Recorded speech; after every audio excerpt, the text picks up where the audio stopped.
Okay, so are you ready to explore a story that's equal parts fascinating and a little bit spooky?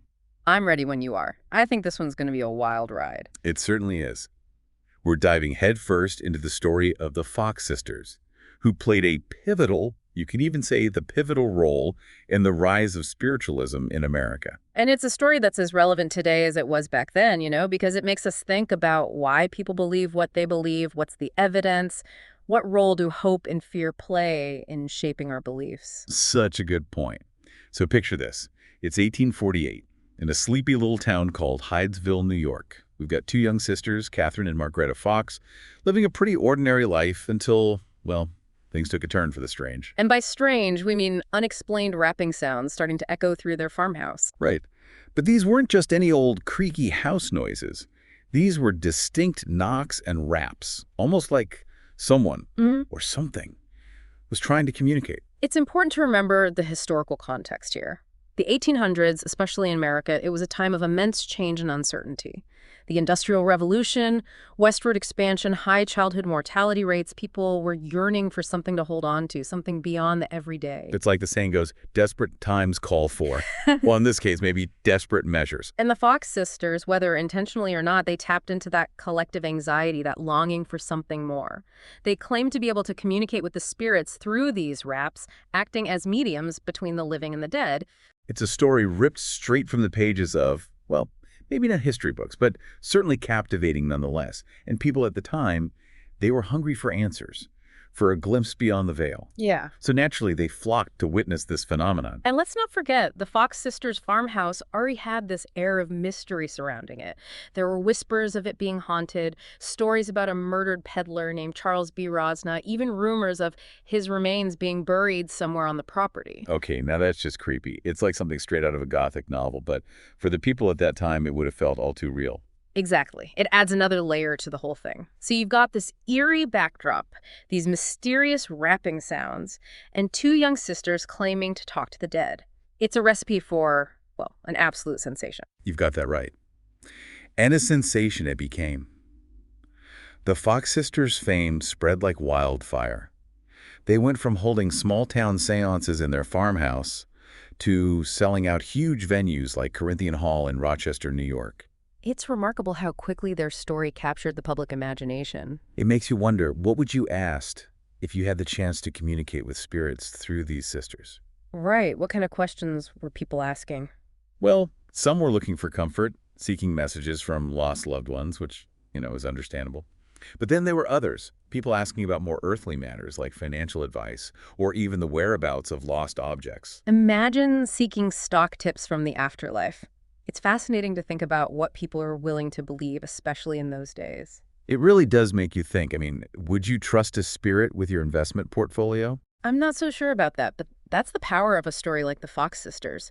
It makes you question everything, makes you wonder if maybe, just maybe, there's more to this world than we can see or hear or touch. Of course, a story like this, well, it's bound to attract its fair share of skeptics. Not everyone was ready to believe in spirit rapping sight unseen. Right? You're absolutely right. As the Fox sisters' fame grew, so did the scrutiny surrounding their claims. Makes sense. People were starting to question, hold on, is this real?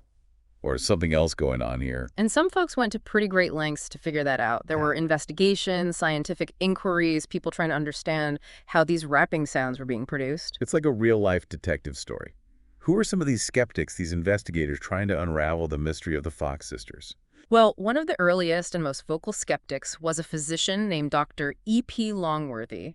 He was convinced there had to be a rational explanation for the rapping sounds. Dr. Longworthy. He sounds like a man on a mission. What did he do? Well, he attended several of the Fox sisters' seances, and he paid very close attention to everything that was happening. Trying to spot any inconsistencies, anything out of the ordinary? Exactly. And he noticed something interesting. He observed that the rapping sounds seemed to always originate near the girl's feet. Interesting. So not like coming from the walls or the ceiling or anything like that. Right, which, you might expect if it were actual spirits. This observation raised a major red flag for Dr. Longworthy. He started to believe that the sisters perhaps were somehow producing the sounds themselves using their feet or legs. So it's like he's piecing together the clues, and things are starting to point in a different direction. Precisely. And Dr. Longworthy wasn't alone in his suspicions. Other people started to come forward with their own theories. Like what? What other explanations did people have? Well, some speculated that the sisters were using hidden devices to create the rapping sounds. There were theories about concealed hammers, sliding boards under the floorboards, basically anything that could produce those knocking noises without being easily detected.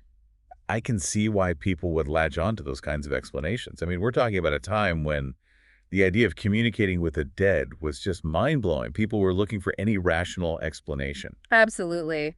And you have to remember, these seances often took place in near darkness, which, let's be honest, heightens the senses and can make people more susceptible to suggestion. It's true. Our imaginations can really run wild in the dark. Exactly.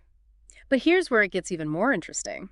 The accusations weren't just coming from outsiders or skeptics. Some of the Fox sisters' own family members started to raise concerns. Wait, really? You mean people who knew them personally were casting doubt on their claims? Yeah. In 1851, a relative of the Fox family, a woman named Mrs. Norman Culver, she publicly stated that she had actually helped the sisters during their early seances. Okay, now that is juicy gossip. What did she say? Mrs. Culver claimed that she had been present in those early days and that she had even taught the sisters how to produce the rapping sounds themselves. Hold on. So she was saying they were basically putting on a show. That's exactly what she was alleging. She claimed they used their toes, knees, even their ankles to create those distinct knocking sounds that everyone thought were spirits. Wow. A confession from a family member? That's huge. You'd think that would have been the end of the Fox sisters right there. Scandalous. You'd think so, wouldn't you? But that's not what happened. Despite the mounting evidence, the skepticism, the accusations from their own family, the Fox sisters' fame didn't fizzle out. It actually continued to grow. You're kidding. How is that even possible? People were willing to overlook all of that. It's a testament to, well, I guess, the power of belief. People wanted to believe in the Fox sisters. They craved a connection to the afterlife, a sense of hope and comfort that their loved ones were still out there somewhere. And the Fox sisters provided that hope. Exactly. And for many, that hope was stronger than any doubt. It's like something out of a movie. You know, one of those stories with a twist ending that you just don't see coming. And yet it's real life, which I think makes it even more fascinating. The Fox sisters' story didn't end with their rise to fame or even with the skepticism that followed them. It took an even more unexpected turn. So there's more to this, like another layer to this already unbelievable story. Oh, absolutely. Fast forward about 40 years to 1888. Margaretta, who was estranged from her sister Leah by this point and dealing with a lot of personal difficulties, she made a decision that would change everything. Okay, now I have to know, what did she do? She came clean in a very public way. Margaretta held a press conference, and in front of reporters, she confessed that the spirit rappings had all been a hoax. Whoa. Are you serious? After all those years of captivating audiences, she admitted it was all made up. She did. She even demonstrated how they had created those rapping sounds, revealing the tricks they used, those subtle movements to make people believe they were hearing messages from beyond. I bet that caused quite a stir. Oh, you can imagine. It was huge news. The public was shocked. The spiritualist community was shaken to its core. Imagine believing in something for so long, something that gave you comfort or hope, only to find out that it was all a fabrication. It's heartbreaking, really. So what happened after Margaretta's confession? Did that finally put an end to the Fox sisters' story? Well, not quite. Remember how I said this story was full of twists? Well, a year later, Margaretta recanted her confession. Wait, she took it back. What was going on there? It's unclear whether she felt pressured or whether she genuinely believed her initial claims after all. There's speculation about financial motives, about the influence of the spiritualist community. It's hard to know for sure what was going through her mind. That's just wild. So even after Margaretta's confession and then her retraction, people were still drawn to the possibility of spirits in the afterlife. They were. The spiritualism movement continued to grow, and it still exists today, even though we have this very public confession from one of its most famous figures. It really says something about the human need for something beyond ourselves, something to believe in, even in the face of uncertainty or even evidence to the contrary. I think that's a really important point. The Fox sisters' story isn't just about ghosts and seances. It's about our own search for meaning and connection. It reminds us that belief is a powerful thing and that it can be hard to separate what we want to be true from what actually is. Absolutely. And it makes you think about all the things we believe in. Not just ghosts and spirits, but everything. Yeah. Where do our beliefs come from? What evidence do we base them on? Are we willing to change our minds if new information comes to light? Those are questions we all grapple with, and I think the Fox sisters story is a powerful reminder that there aren't always easy answers. Well said. I think that's a great place to wrap up our deep dive into the story of the Fox sisters. It's a story that's both fascinating and thought-provoking, full of twists and turns that keep you guessing until the very end. And who knows, maybe it'll even inspire some of our listeners to do a little digging of their own, to explore the history of spiritualism, or maybe even question some of their own beliefs. After all, a little healthy skepticism never hurt anyone. Couldn't agree more. Thanks for joining us on this deep dive, and we'll see you next time for another fascinating journey into the past.